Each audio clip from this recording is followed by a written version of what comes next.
Hello, welcome to our next installment of the miraculous journey of Edward Tulane. So we left off, we're beginning chapter 10. So I just want to read the last little bit of chapter 9 here because it was kind of a cool way to end. If you remember, Edward was thrown overboard, picked up by Lawrence, who's a fisherman, old fisherman, brought him home to his wife Nellie. And Nellie made him a dress, and actually made her a dress, ended up calling her Susanna. So the last couple lines ended with, "Life for a very long time was sweet. And then Lawrence and Nellie's daughter came for a visit." So I want you to think, if they said that was sweet and then, kind of makes you wonder really what Nellie is going to be like. So there's the old high chair that Edward was sitting in. Lolly was a lumpy woman who spoke too loudly and who wore too much lipstick. She entered the house and immediately spotted Edward sitting on the living room couch. "What's this?" she said, and she put down her suitcase and picked Edward up by one foot, and she held him upside down. "That's Susanna," said Nellie. "Susanna!" shouted Lolly, and she gave Edward a shake. His dress was up over his head, and he could see nothing. Already he had formed a deep and abiding hatred for Lolly. "Your father found her," said Nellie. "She came up in a net, and she didn't have no clothes on her, so I made her dress some dresses." "Have you gone skivvy?" shouted Lolly. "Rabbits don't need clothes." "Well," said Nellie. Her voice shook. "This one seemed to." And Lolly tossed Edward back on the couch. He landed face down with his arms over his head and his dress still over his face, and he stayed that way through dinner. "Why have you got out that old high chair?" shouted Lolly. "Oh, don't pay it no mind," said Nellie. "Your father was just gluing on a missing piece. Wasn't you, Lawrence?" "That's right," said Lawrence without looking up from his plate. Of course, after dinner, Edward did not go outside and stand beneath the stars to have a smoke with Lawrence. And Nellie, for the first time since Edward had been with her, did not sing him a lullaby. In fact, Edward was ignored and forgotten until the next morning, when Lolly picked him up again and pulled his dress down away from his face and stared him in the eye. "Got the old folks bewitched, don't you?" said Lolly. "I heard the talk in town. They've been treating you like a rabbit child." Edward stared back at Lolly. Her lipstick was a bright and bloody red, and he felt a cold breeze blow through the room. Was the door open somewhere? "Well, you don't fool me," she said, and she gave him a shake. "We'll be taking a trip together, you and me." Holding Edward by the ears, Lolly marched into the kitchen and shoved him face down in the garbage can. "Ma!" Lolly shouted. "I'm taking the truck. I'm going to head on out and do some errands." "Oh," came Nellie's tremulous voice. "That's wonderful, dear. Goodbye, then."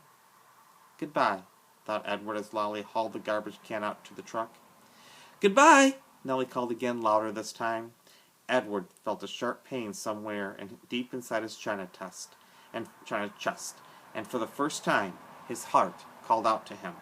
It said two words: Nellie, Lawrence. So you kind of get the idea that maybe Edward is changing a little bit, going from always thinking of himself, and he's now starting to develop some emotions, some feelings. If you remember when he was in the water, he was afraid for the first time, and now for the first time his heart called out to him. So he's feeling this longing, maybe even some love on there. So again, this miraculous journey, and we're beginning to see how Edward is starting to change. Chapter 11. So you can take a look. It looks like Edward is the garbage dump, maybe? Edward ended up at the dump. He lay on top of orange peels, coffee grounds, rancid bacon, and rubber tires. The first night he was at the top of the garbage heap, and so he was able to look up at the stars and find comfort in their light. And in the morning a short man came climbing through the trash and rubble. He stopped when he was standing on top of the highest pile. He put his hands under his armpits and flapped his elbows. The man crowed loudly. He shouted, "Who am I? I am Ernest, Ernest, who is king of the world. How can I be king of the world? Because I am king of garbages, and garbage is what the world is made of. Ha ha ha! Therefore I am Ernest, Ernest, who is king of the world," he crowed again. Edward was inclined to agree with Ernest's assessment of the world being made of garbage, especially after his second day at the dump, when a load of trash was deposited directly on top of him. He lay there buried alive. He could not see the sky. He could not see the stars. He could see nothing. What kept Edward going, what gave him hope, was thinking of how he would find Lolly and exact his revenge. He would pick her up by the ears. He would bury her under a mountain of trash. But almost after 40 days and nights had passed, the weight and the smell of the garbage above and below him clouded Edward's thoughts, and soon he gave up thinking about revenge and gave in to despair. It was worse, much worse than being buried at sea. It was worse because Edward was a different rabbit now. He couldn't say how he was different. He just knew that he was. He remembered again Pellegrina's story about the princess who had loved nobody. The witch turned her into a warthog because she loved nobody. He understood that now. He heard Pellegrina say, "You disappoint me." "Why?" he asked her. "Why do I disappoint you?" But he knew the answer to that question, too. It was because he had not loved Abilene enough, and now she was gone from him, and he would never be able to make it right. And Nellie and Lawrence were gone, too. He missed them terribly. He wanted to be with them. The rabbit wondered if that was love. Day after day passed, and Edward was aware of time passing only because every morning he could hear Ernest performing his dawn ritual, cackling and crowing about being king of the world. And on his 180th day at the dump, salvation arrived for Edward in the most unusual form. The garbage around him shifted, and the rabbit heard the sniffing and panting of a dog. Then came the frenzied sound of digging. The garbage shifted again, and suddenly, miraculously, the beautiful buttery light of late afternoon shone on Edward's face. Chapter 12, the dog. Edward did not have much time. To savor the light, for the dog suddenly appeared above him, dark and shaggy, blocking his view. Edward was pulled out of the garbage by his ears, dropped, and then picked up again, this time around the middle and shaken back and forth with a great deal of ferocity. The little dog growled deep in his throat and then dropped Edward again and looked him in the eye. Edward stared back. "Hey, get out of here, you dog!" It was Ernest, king of garbages, and therefore king of the world. The dog grabbed Edward by his pink dress and took off running.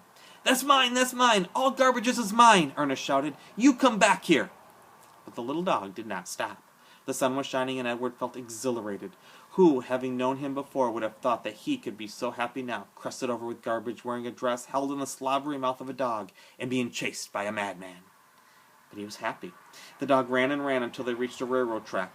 They crossed it over the tracks, and there, underneath a scraggly tree in a circle of bushes, Edward was dropped in front of a large pair of feet. The dog began to bark. Edward looked up and saw that the feet were attached to an enormous man with a long, dark beard. "What's this, Lucy?" said the man. He bent and picked up Edward, held him firmly around the middle. "Lucy," said the man, "I know how much you enjoy rabbit pie." Lucy barked. Yes, yes, I know. Rabbit pie is a true delight, one of the pleasures of our existence." Lucy let out a hopeful yip. "And what we have here, what you have so graciously delivered to me, is definitely a rabbit. But the best chef in the world would be hard-pressed to make him into a pie." Lucy growled. "This rabbit is made of china, girl."